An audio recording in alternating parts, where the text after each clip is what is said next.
जय जय रघुवीर समर्थ। दशक 15वा आत्मदशक आणि त्यातील समास 7वा अधोर्ध्व निरूपण।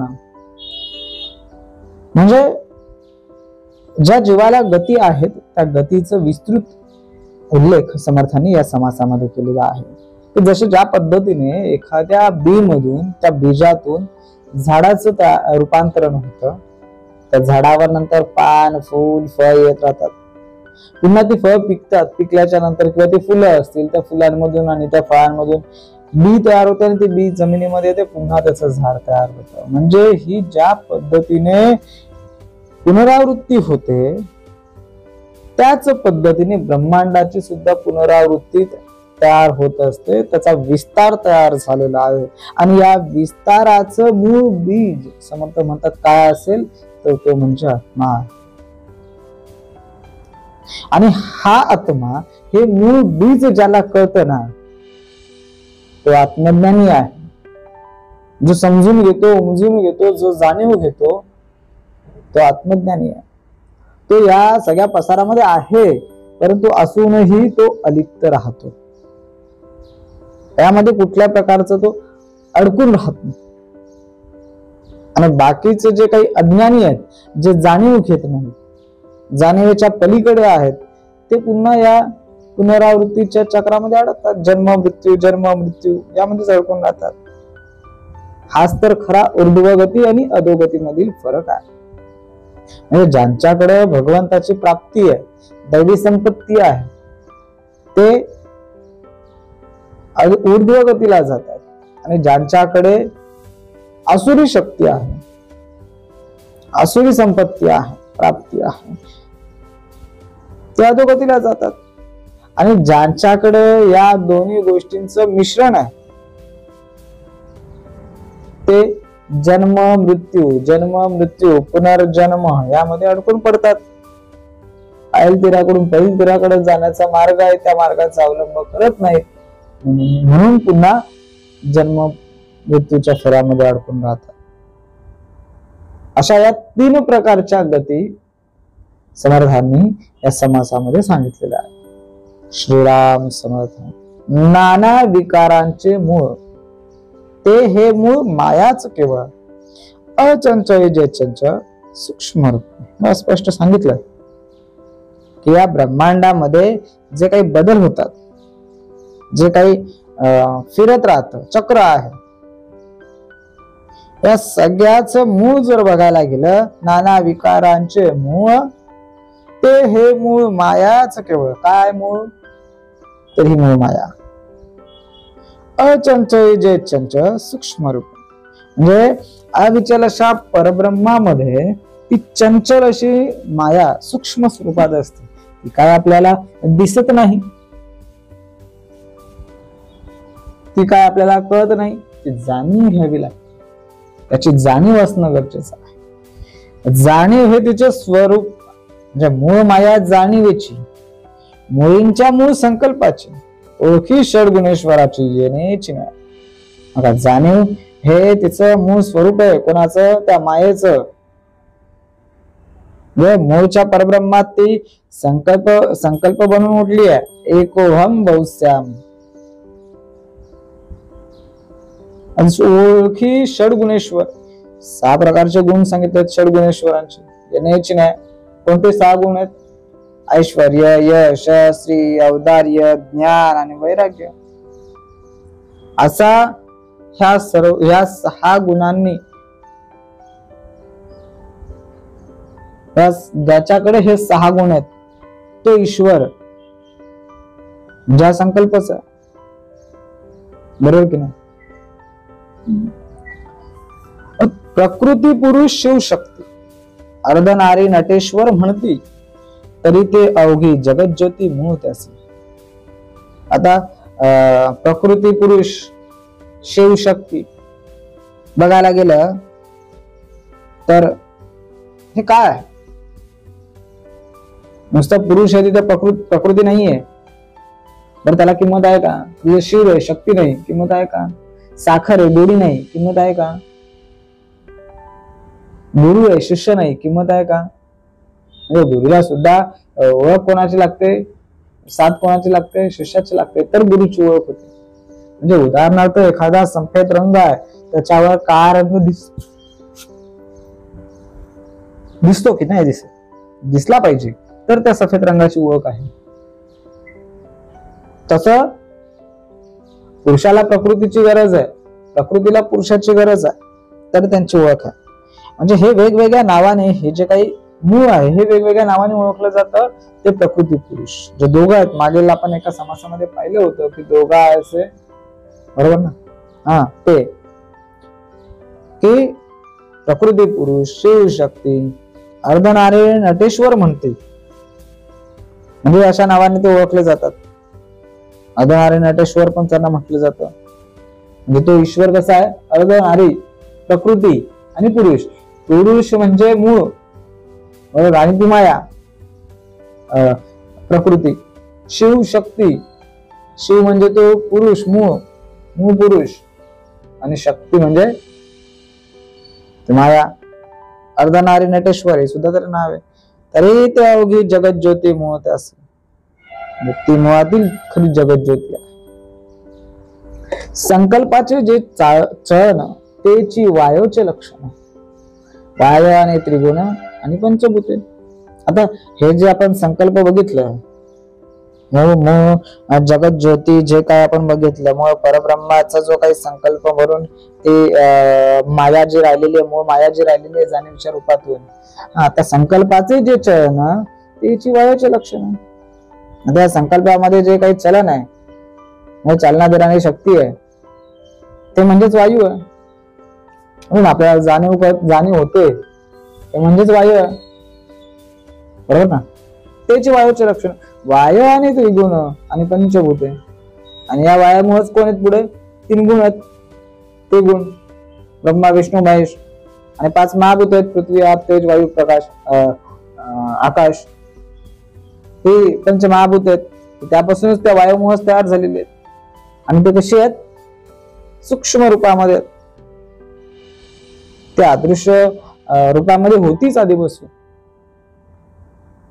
पाहता कोणी एक वेल, त्याच्या मुळा असती खोल, पत्रे पुष्पे फळे केवळ, मुळाच पासे. पाहता कोणी एक वेल, म्हणजे आपण जर एखादी वेल जर बघितली, त्याच्या मुळा असती खोल, मूळ ते कुठे असतात? जमीन. आपल्याला वर दिसते, पण त्याचं मूळ कुठे आहे? खोलवर गेलेलं आहे ना जमिनीच्या. पत्रे पुष्पे फळे केवळ, मुळाच पासे. म्हणजे ते मुळ जर काही जरी दिसत नसले, आपल्याला दिसत नाही, तरी जो काही पान, फुल आणि फळांचा विस्तार असतो, त्याचे उगमस्थान कुठून आहे? आपण म्हणतो त्या फांदीला फळ वाजलेत, बरोबर की नाही? किंवा त्या झाडाला फुलं आलेली आहेत, त्या वेलीला फुलं आलेली आहेत, ती वर दिसतात. परंतु ती वर तयार व्हायला, त्यांना जे पालन पोषण करण्यासाठी त्यांना जी काही प्राप्ती होते, कुठून होते? त्या मुळांपासून होते ना. एखादा मनुष्य मोठा अधिकारी होतो, अधिकारी होण्याकरिता त्याला कुठल्या तरी शाळेमध्ये जावं लागतं, शिकावं लागतं, डिग्री घ्यावी लागते, अभ्यास करावा लागतो, परीक्षा द्यावे लागतात. त्याचं मूळ काय झालं? शिक्षण झालं ना. म्हणून तर तो अधिकारी झाला. शिक्षणच नाही घेतलं तो अधिकारी होईल का? एखाद्याला मुख्यमंत्री व्हायचंय, त्याला इलेक्शन लढवावं लागेल, बरोबर की नाही? तसं ही फळं फुलं आपण पाहतो, पानं पाहतो, तर त्यांचं मूळ काय आहे? त्यांचं उगमस्थान काय आहे? तर त्या झाडाची मुलंच आहेत. आणि ती मूळ फार महत्वाची, तो त्याचा मूळ आहे. याही वेगळे नाना रंग, आकार विकार तरंग, नाना स्वाद अंतरंग मुळामध्ये. फार महत्वाचा भाग सांगितला. ते त्यांचे त्या वेळीचा जर बघायला गेला तर वेगवेगळा आकार आहे, रंग वेगळा आहे, चित्र विचित्र त्याचे आकार आहेत, त्याच्यानंतर त्यांचा वेगवेगळा विस्तार वेगळा असतो, बरोबर की नाही? त्याच्या आणखी चव वेगळी असते, बरोबर नाही? गोड, कडू, आंबट आणि वेगवेगळ्या चवी आहेत त्यांच्या. ना याही वेगळे नाना रंग, आकार विकार तरंग, नाना स्वाद, चव त्यांची वेगळी असते. अंतरंग मुळामध्ये, आणि हे कुठून येतं? मुळामधूनच येतं. प्रत्येक मनुष्य हा वेगवेगळ्या पद्धतीने वेगवेगळ्या प्रकारे राहतो. पण कुठून आलं? त्याच्या आपण म्हणतो ना वडिलोपार्जित गुण येतात. त्याची मूळ फोडून पाहता काहीच नाही वाटे आता, पुढे वाढता वाढता दिसू लागेल. आता एखाद्या झाडाचं बीज आपण जर का फोडून पाहिलं, काय मिळतं त्याच्यात? काहीच नाही का, ना चव दिसत, ना आकार दिसत, ना उकार दिसत, ना रंग दिसत, ना काहीच नाही. त्याचे मूळ फोडून पाहता, ते आपण मूळ जर का फोडून पाहिलं ना, काहीच नाही वाटे आता, काहीच दिसणार नाही, काहीच नाही. ते वाढता वाढता दिसू लागे.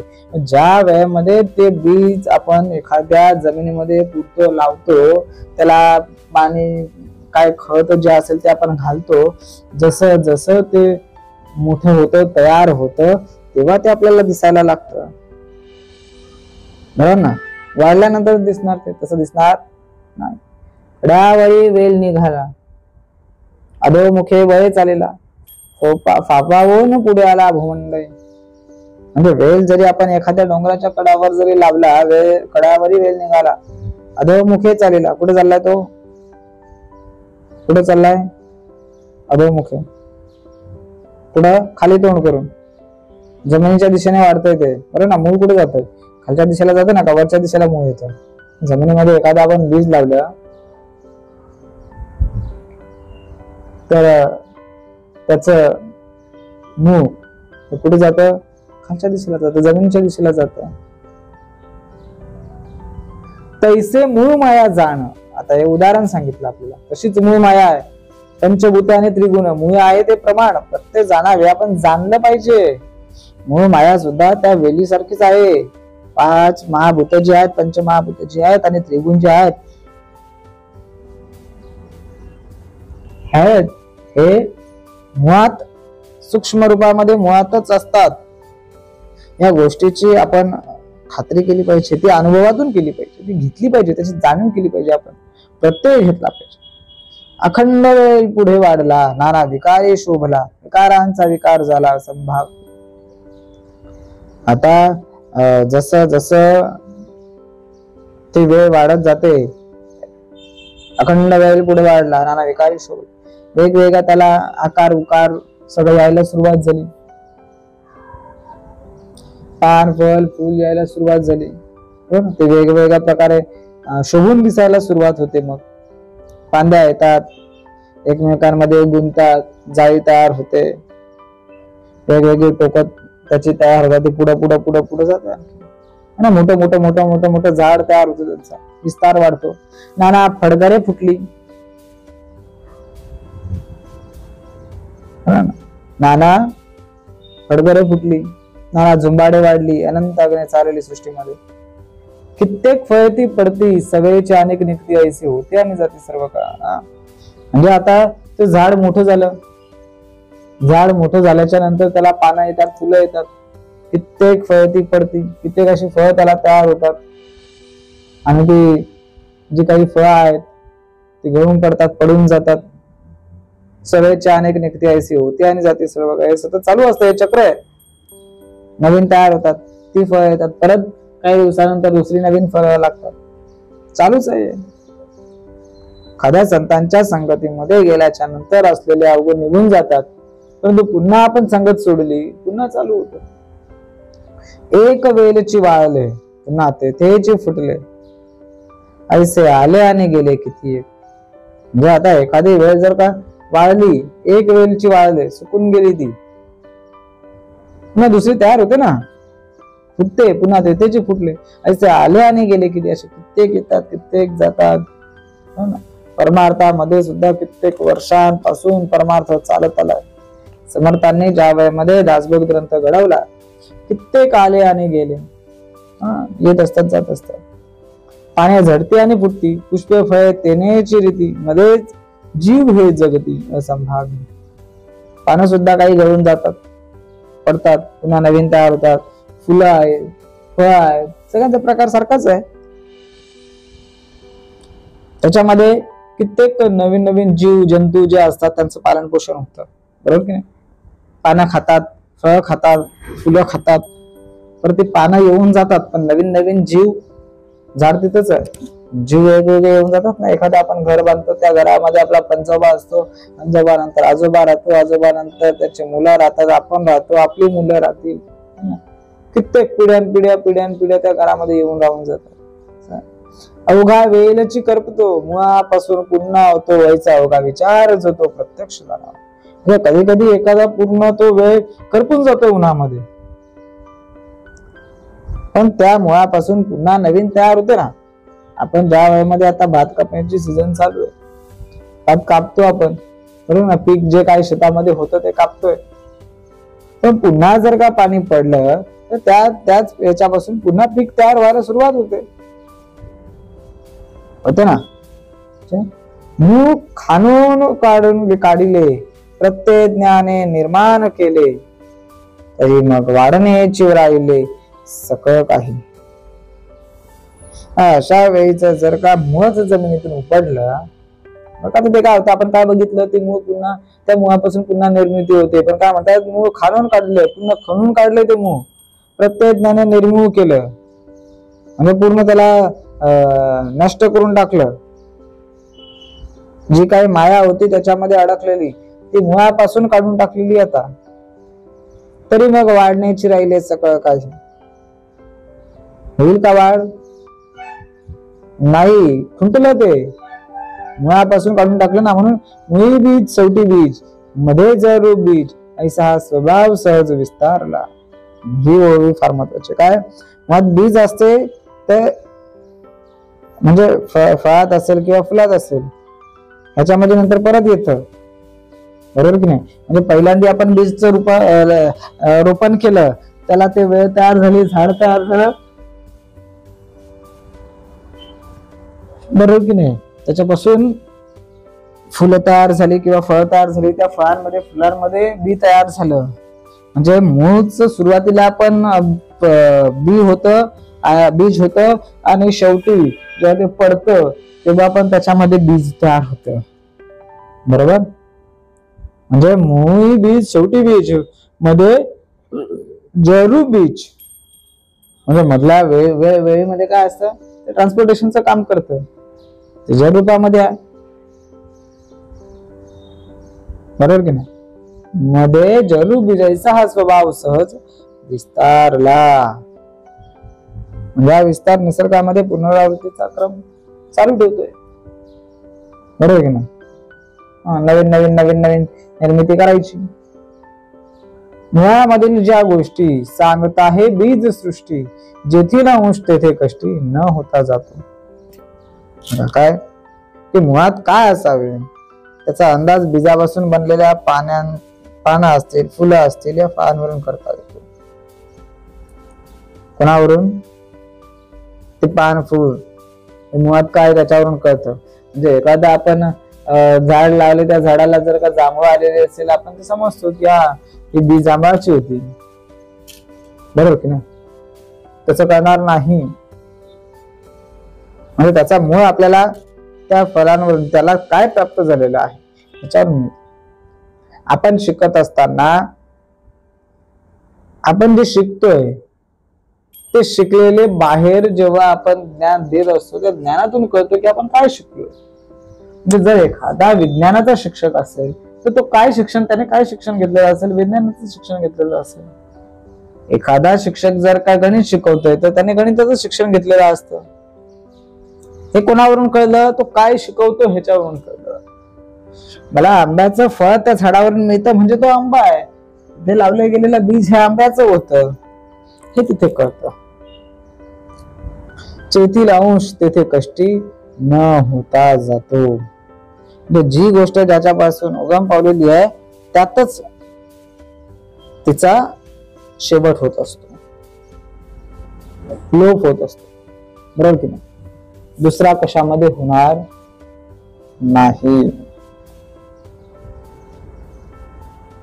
जातो येतो पुन्हा होत जातो, ऐसा प्रत्यावृत्ती करीतो, परंतु आत्मज्ञानी जो तो अन्यथा न घडे.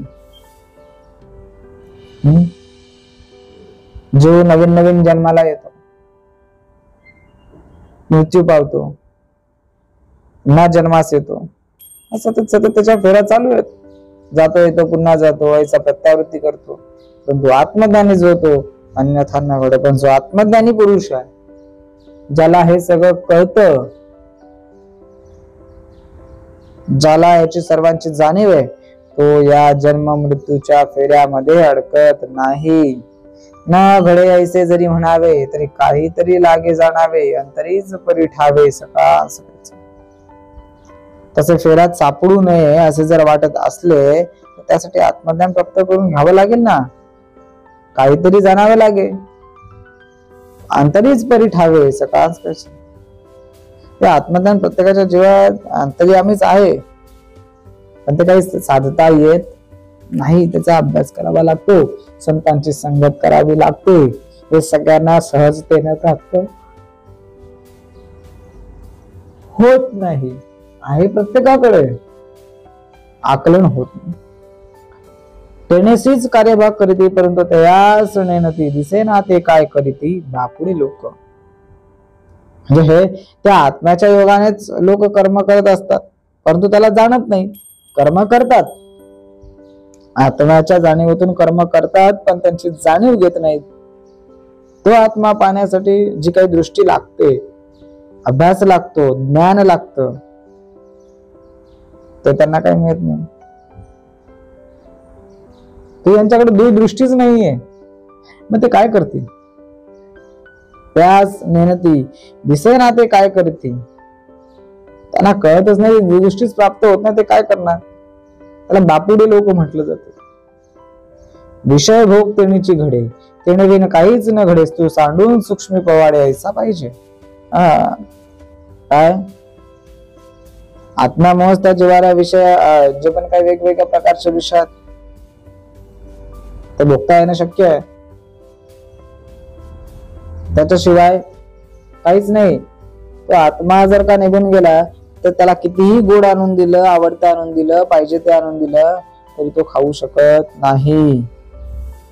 म्हणून तो आत्मा जाणून घेण्यासाठी मनुष्य असा असावा लागतो की जो स्थूल सांडून सूक्ष्म पवाडे, म्हणजे जोड गोष्टी. स्थूल म्हणजे काय? जे सहज दृश्य आपल्याला दिसतं, बरोबर ना? तो स्थूल बाजूला केला पाहिजे आणि त्याच्या मागे काय तत्व आहे, काय सूक्ष्म आहे हे समजलं पाहिजे. त्याचं कारण शोधलं पाहिजे आणि आपण प्रयत्न केला पाहिजे.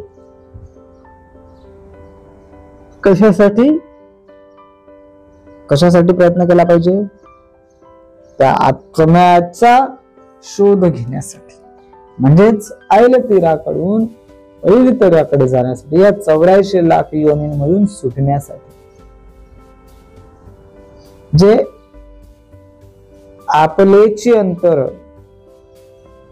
तद्रूपची जगदांतर, शरीर भेदाचे विकार निघाले.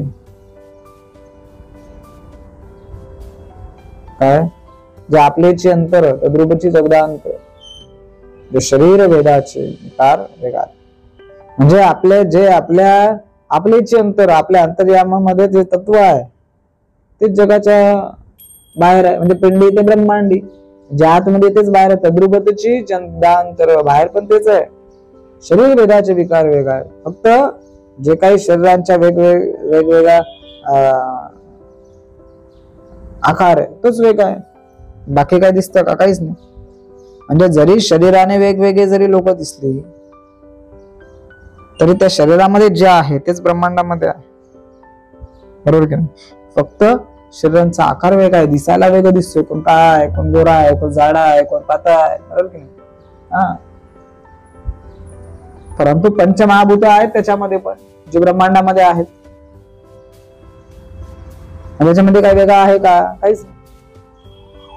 आंघोळीची आंघोळीस वेदना, एकीची एकीच कळेना, हात पाय अवयव नाना विनेच नाही. काय? एका हाताच्या एका बोटाला दुखापत होते तेव्हा त्याची बोटाला होत नाही. शरीराचा हात पाय जे काय अवयव आहेत त्या सर्व अवयवांच्या बाबतीत हाच नियम लागू पडतो. बरोबर ना. आंघोळीची आंघोळीच वेदना, आंघोळी म्हणजे दुसऱ्याची वेदना आपण सांगतो. हे किसे कळना, कळतं का? नाही कळत. हातपाय अवयव ना, वेगवेगळ्या प्रकारचे अवयव आहेत, त्यांच्या बाबतीत पण तीच घटना त्याला नाही कळत, त्याच बोटाला जाणवते ती. बरोबर ना. आपला एखादा बोट जर का बधीर झाला, दुसऱ्या बोटाला कळतं का? नाही, कळणारच नाही. अवयवाचे अवयव नेहमी मा तो परांचे काय जाणे, परांतर या कारणे जाणवेना. म्हणजे स्वतःच्या एका अवयवाचे दुःख जर दुसऱ्या अवयवाला जाणवत नसेल तर आपल्याला दुसऱ्या देहाच्या यातना खरंच कळतील का? तो मातू परांचे काय जाणे, जे अवयवांचे अवयव नेणे. आपल्याला अवयवांच्या आपल्याच स्वतःच्या दुसऱ्या अवयवाची आपल्याला जाणीव होत नाही. मातो परांचे काय जाणे, तो दुसऱ्यांचं काय समजून घेणार आहे. परांतर या कारणे जाणवेना, म्हणजेच याचाच अर्थ दुसऱ्याच बघायला गेलं तर दुसऱ्यांचं अंतःकरण आपल्याला शोधता येणार नाही, ओळखता येणार नाही. एकाची उदके सकळ वनस्पती, नाना अग्रभेदे दिसती, खुडीली तितुकीची सुक्ती, ये ते टोटली. उदाहरण दिलंय तर वेगवेगळ्या प्रकारच्या वनस्पती आहेत. हो ना. त्या सगळ्यांची वाढ आपण सगळ्यांना पाणी एकच पाणी देतोय आपण सगळ्यांना. एकाच पाण्यामुळे सगळ्यांची वाढ होते. पण त्या प्रत्येक झाडाच्या आता एक झाड समजा आपण झाड लावलेलं आहे, जास्वंदीचं झाड लावलंय, तगरीचं झाड लावलंय, सफरचंदाचं झाड लावलंय, पेरूचं झाड लावलंय, पाणी एकच देतोय सगळ्यांना. त्या झाडांचा आकार, उकार, पानं, फुलांचा रंग, चव सगळं वेगवेगळं असतं ना, बदलतं ना.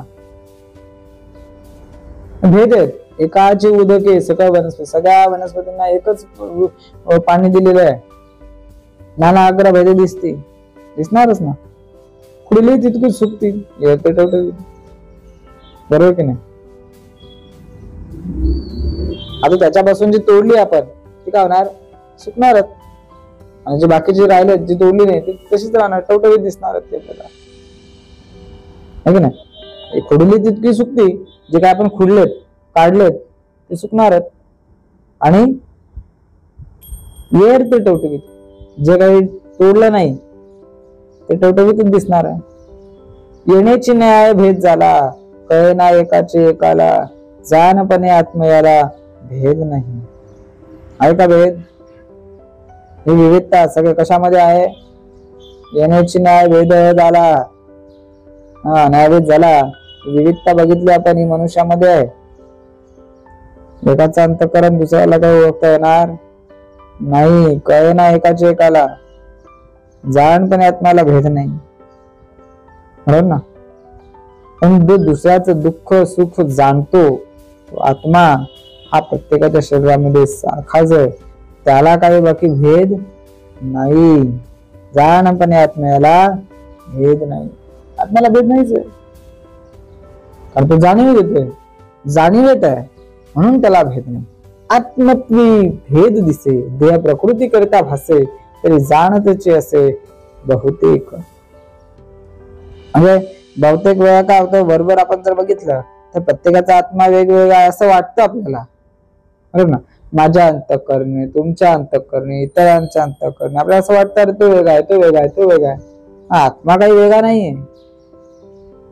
हे आपण बघायला गेलं तर आपल्याला वेगळा वाटतं. माझ्याकडे वेगळा आहे, तुझ्याकडे वेगळा आहे, तिसऱ्याकडे वेगळा आहे, वाटतं ना वेगळं, भिन्न भिन्न वाटतं ना. पण देह प्रकृती करता फक्त हे दिसतं, प्रत्येक देहामध्ये वेगवेगळा दिसतोय, तो प्रकृती करता हे दिसतोय. तरी जाणतची असे, जर का आपण त्याला जाणलं, समजून घेतला, तेव्हा आपल्याला कळतं की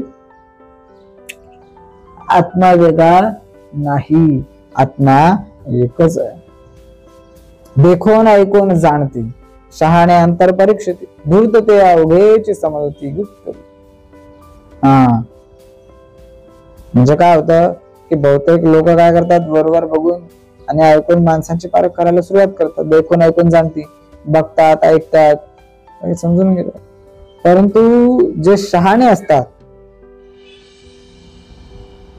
शहाणे अंतर परीक्षिती, शहाणे काय करतात, जे शहाणे आहेत ते काय करतात, मनाचा कल पाहतात, त्यांची पारख करतात, समजून घेतात. धूर्त ते अवघेच समजते. जो धूर्त आहे तो काय करतो, गुप्तपणाने या सगळ्या गोष्टी समजून घेतो, जाणून घेतो. अरे हा असं का, हा असं करतो का, समजून घेतात. जो बहुतांचे पालन करी तो बहुतांचे अंतर विवरी, धूर्तपणे ठाऊके करी सकळ काही. म्हणजे तो काय करतो, आज बहुतेकांना तो ओळखून घेतो,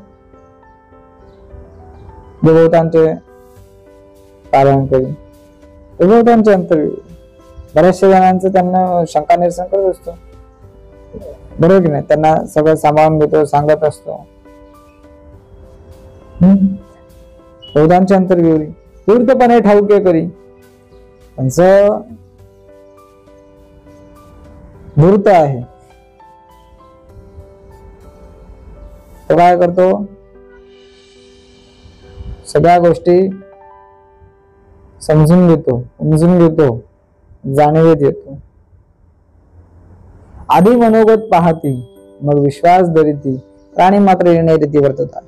म्हणजे माणसं काय करतात, प्रथम दुसऱ्याच्या मनाचा अंदाज घेतात, एकदा खात्री पटली मग विश्वास करतात.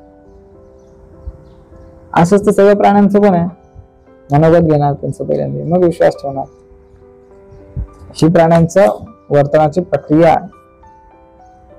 स्मरणामागे विस्मरण, रोकडी प्रचित प्रमाण आपले ठेवणे आपण चुकताय. म्हणजे आता स्मरण विस्मरण हे सगळं चक्र चालूच असतं.